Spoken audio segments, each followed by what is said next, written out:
महोदय, आपने मुझे महामहिम राज्यपाल के अभिभाषण पर बोलने का मौका दिया। आज मैं बताना चाहता हूं कि राजस्थान में भय, भूख और भ्रष्टाचार का शासन है। भय देखिए, आज के दैनिक भास्कर में भी खबर में है कि राजधानी जयपुर में 5 करोड़ रुपए रंगदारी वसूलने के लिए बदमाशों ने फायरिंग की। ये पुलिस को खुली चुनौती है। आपके मंत्रियों को भी अपराधियों से धमकी मिलने की खबर है। साइबर अपराध बढ़ते जा रहे हैं। अभी तक साइबर थानों की स्थापना के कोई ठिकाना नहीं है। सभापति महोदय, मेरे उदयपुर के अंदर कन्हैयालाल हत्याकांड का अगर सही समय पर उसकी पीड़ा सुन ली होती तो आज यह इतना बड़ा अपराध नहीं होता और वो कन्हैयालाल बेचारा हमारे बीच में होता। पुलिस की लापरवाही की वजह से उस कन्हैयालाल की निर्मम हत्या करना ये पुलिस की कमजोरी है। अशोक जी गहलोत साहब, आप गृह मंत्री हैं और आपसे ये गृह मंत्री पद अगर नहीं संभलता है तो किसी ऐसे काबिल विधायक को जिम्मेदारी दे। सारी की सारी आप लेकर बैठे हैं। जयपुर के अंदर अपराध हो रहे हैं, सरेआम गोलियां चल रही है, उसके ऊपर आप नियंत्रण नहीं कर पा रहे हैं। सरकार की लापरवाही से गरीबों का गेहूं केंद्र सरकार दे रही है और वो हम उठा नहीं पाते हैं। इससे बड़ा दुर्भाग्य क्या हो सकता है। सभापति महोदय, आपके माध्यम से मुख्यमंत्री विद्या संबल योजना प्रदेश के लाखों बेरोजगारों को आर्थिक, मानसिक, शारीरिक प्रताड़ना का शिकार होना पड़ा। आज तक इस योजना का क्रियान्वयन नहीं हुआ। करोड़ों विद्यार्थियों का भविष्य खराब हो रहा है। वो अलग भ्रष्टाचार देखिए। आपकी सरकार के उप मुख्यमंत्री रहे विधायक जी भी कहते हैं कि उच्च स्तरीय मिलीभगत और भ्रष्टाचार के बिना पेपर लीक नहीं हो सकता।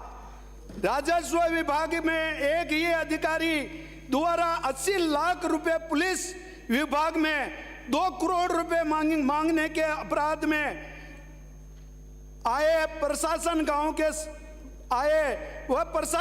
के संघ शहरों के संग पट्टे देने की योजना थी। वो सोची घोषणा के अंदर डूब के रह गई और जो भी पट्टे दिए वो भ्रष्टाचार में लिप्त है। सभापति महोदय, जो गरीब आदमी है वो पट्टे के लिए तरस रहा है और जो पैसे वाले हैं वो पैसे देकर पट्टे ले रहे हैं और वो गरीब आज भी बेचारा पट्टे के लिए तरस रहा है। ये सरकार सरक कर चल रही है कुर्सी बचाने के लिए। अपना वास्तव में एक दूसरे के ऊपर ये इल्जाम लगा रहे हैं। सभापति महोदय, दुर्भाग्य है हमारे अशोक जी चांदना साहब नौकरशाही के बेलगाम होने का सार्वजनिक रूप से रोना रो रहे हैं और ये सरकार उनकी मंत्री और विधायकों की नहीं सुन रही है। और इतनी बार पेपर लीक हो चुके हैं कि आरपीएससी परीक्षा सहित राज्य की सभी भर्ती एजेंसियों की विश्वसनीयता खत्म हो चुकी है। युवाओं का सिस्टम से भरोसा उठ चुका है। ये कुंठित और हताश होकर कोई नकारात्मक कदम ना उठा ले।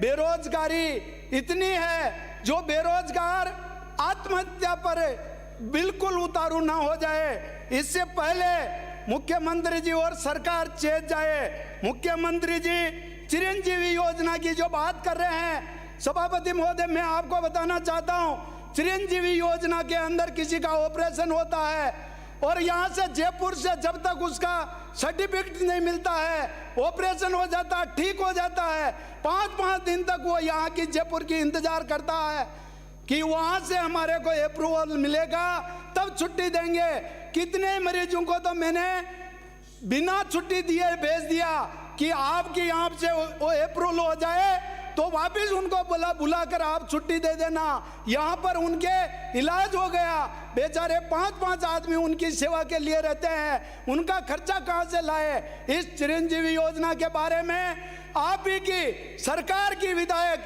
दिव्या मेदरना जी ने शिकायत की थी कि वास्तव में ये चिरंजीवी योजना के अंदर भ्रष्टाचार हो रहा है।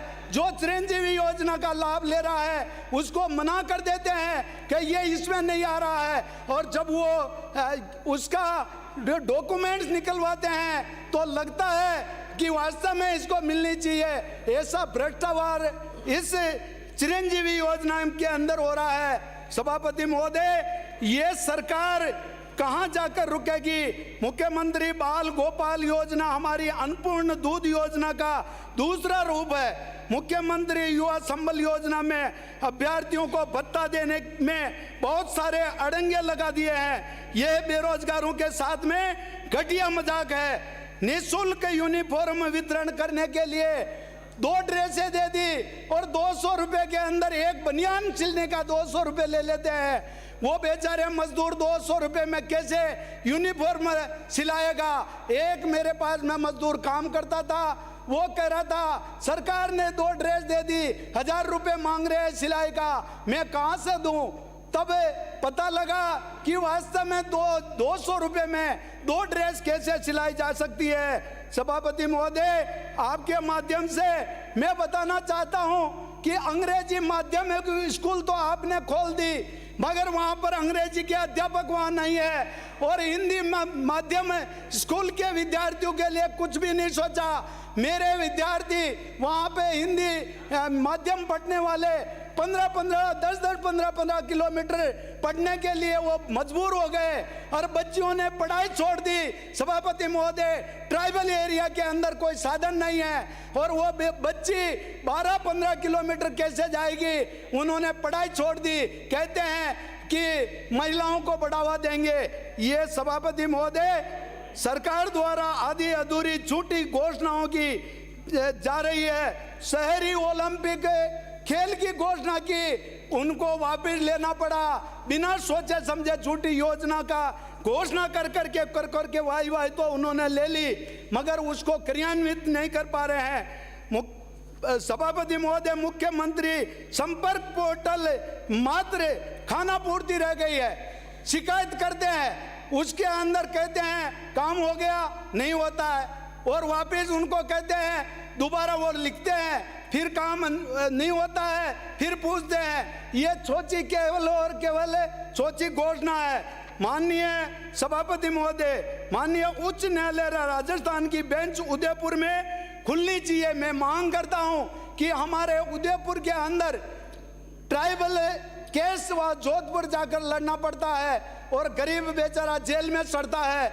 उस ट्राइबल के जो अपराधी कोई छोटा मोटा अपराध हो गया और उसको अगर जोधपुर भेज दिया तो उसको जेसी के अलावा उसको बचाने वाला कोई नहीं है। इसलिए मैं आपके माध्यम से मैं राजस्थान की बेंच उदयपुर में उच्च न्यायालय की बेंच खोलने की मांग करता हूं।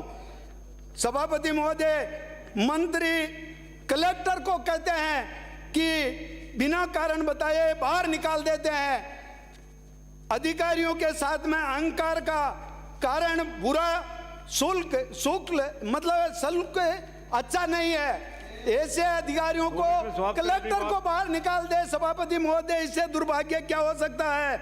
सभापति महोदय, आपके माध्यम से किसानों की जो बात कर रहे हैं, आज ओलावृष्टि हो गई है, ऐसे अतिवृष्टि हुई थी, उसका आज तक उनका सर्वे नहीं हुआ और पूर्व में जो अतिवृष्टि का भी पैसा नहीं मिला। और मेरे ग्रामीण विधानसभा गिरवा पंचायत समिति में इतने ओले गिर गए, जो फसल सब्जी सब नष्ट हो गई और वो रो रहे हैं, किसान त्राई कर रहे हैं। और खाद बीज की जो बात कर रहे हैं, पेज नंबर 9 पैरा 39 में वर्ष 2022-23 में दिसंबर माह तक राजफेड द्वारा करीब 37,000 metric ton DAP, 49,000 metric ton urea, 14,000 metric ton ASP खाद एवं 110 मैट्रिक टन बीज का वितरण किया गया। सभापति महोदय, ये कहां गया?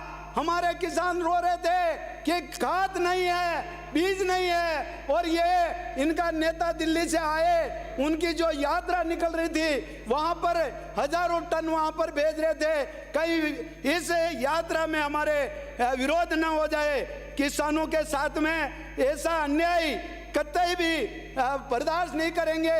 मैं आपके माध्यम से सरकार से मांग करता हूं कि गिरदावरी करवा के तुरंत प्रभाव से इन किसानों का जो मतलब मुआवजा तय करके जल्दी दिलाए।